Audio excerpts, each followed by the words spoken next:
Ada buzzer ke tak tahu? Nampak lah. Okay, game pertama kita akan challenge apa ni? Okay, kita ada 10 question. Okay. Kita ada 10 question, siapa... Dia ada multiple choice lah. Correct. And then...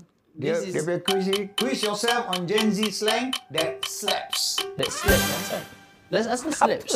Slap. Maksudnya slap. Itu salah. Okay. So, kita ada 10 question. Correct. Kita boleh choose kita punya own answer. Yes, And then tengok siapa dapat the most correct lah. Correct. Okay? Okay. Okay, ready? Soalan pertama.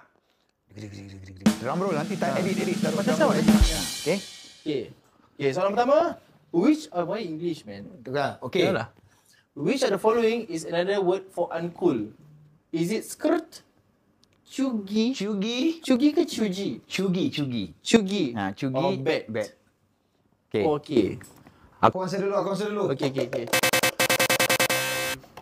Ada buzzer ke tak tahu? Nampak lah. Yalah. Skirt. Skirt macam apa nama dia, siapa artis yang rapper tu? Yang rapper sebarang jadi hot yang dekat London tu. Alamak, siapa nama dia? Millennial, boomer tahu. Boomer. Skirt skirt. Kau? For uncool Uncool lah. Dia ada skirt, chugi atau bet. Bet macam bet lah. Okay. Skirt macam Aku rasa skirt. aku rasa chugi je. Okay, Kita jawapan dia. Dapat jawapan pertama. Okay, aku cakap skirt Chugi. Yes.